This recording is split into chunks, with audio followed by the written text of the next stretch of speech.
I'll put you against this tree to try and, wait a minute, you're not quite right.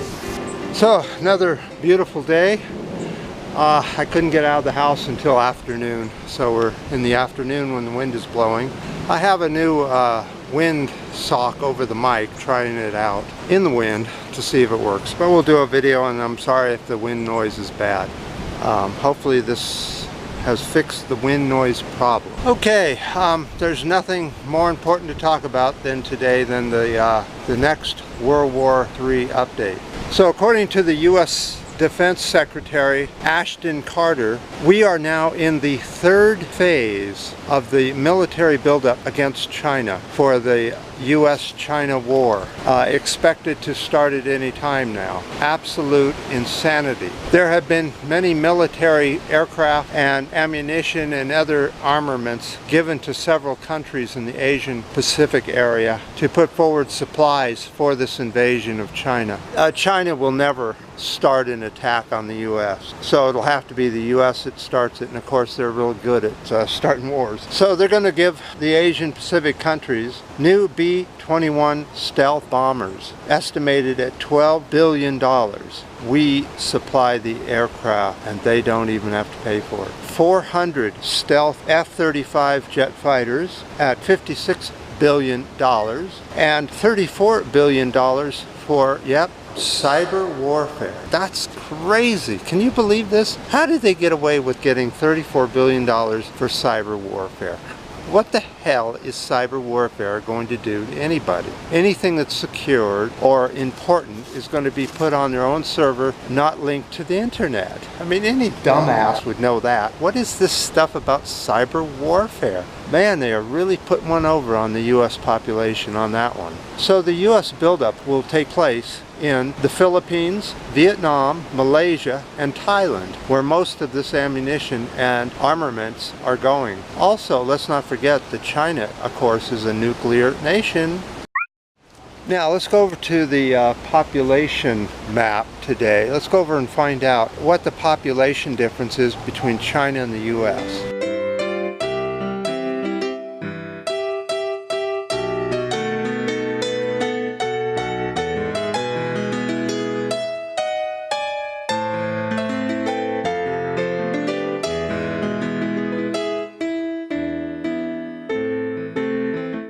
As you can see, it's a huge difference. China could easily win a war against the U.S. purely by numbers alone.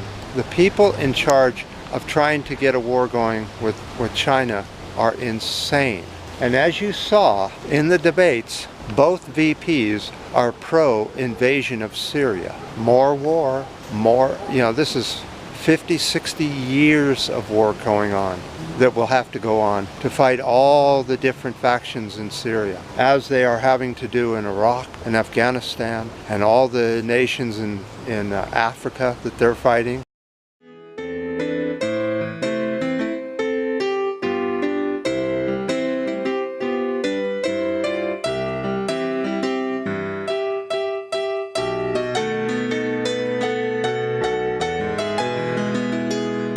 Now let's go over to the war in Russia. What's going on with that? Well, the U.S. has cut off all negotiations with Russia over Syria. That's not a good sign.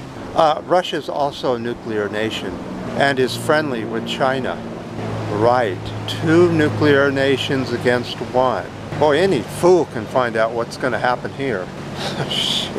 So, just yesterday, Russia has suspended nuclear cooperation with the U.S. It's one of the worst things to ever hear.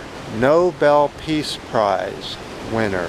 Nice one, Obama. One of the things that's already happening, even though we're not at full World War III status yet, is that we're ending up with all kinds of refugees coming across over to Europe. 10,000 were rescued last month alone. That's amazing. And more rescues are taking place every day, and we haven't even begun World War III.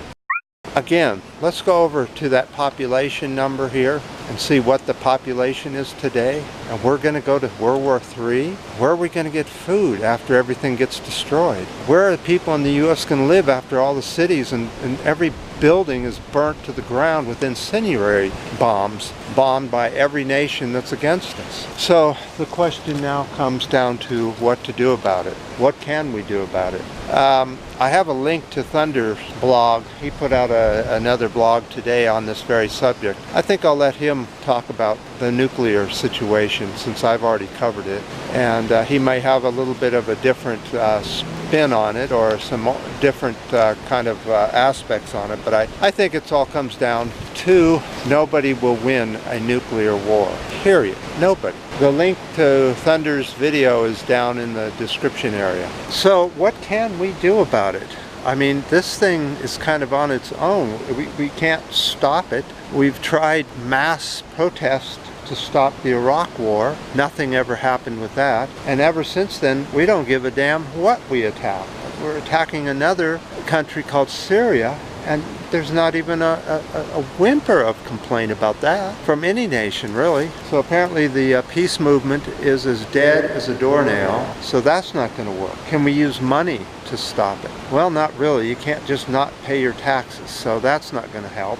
And as we saw in the last few videos, that your tax money is mostly going to military buildup. Every person in the U.S. is helping this military buildup by this insane president we have. So there's only one other legal way we can stop this, is by who we vote for. And I know that other people say that doesn't make any difference. Even if you were to get a third party in, they wouldn't have any power. That's correct. They wouldn't have any power unless you voted in other third-party members of the Congress. By voting in new representatives from the Green Party, let's say, and give Jill Stein a fighting chance to actually do something about this. It's going to take a lot of work on her part, and a lot of work on a very few of us who believe in her, if she was to win. Now, honestly, I don't believe that the U.S. will even think of letting her win, whether she does or doesn't. The oligarchy has decided that it's between either Trump or Hillary, and that's going to be it. That's the only choices there are. And both of these are pro-war, pro-weapons, and pro-torture. Unfortunately, yes, I have another video, another link down in the description about some more horrific things we've seen. And I don't know, the article doesn't exactly say when this happened, but whether it was under Obama or whether it was under Bush and Cheney. But go read the article there. I'm not going to say anything more about it, and you'll see why when you read it. So we're supposed to be getting some news from WikiLeaks. If anything comes of that, I'll make a video on it. But for now,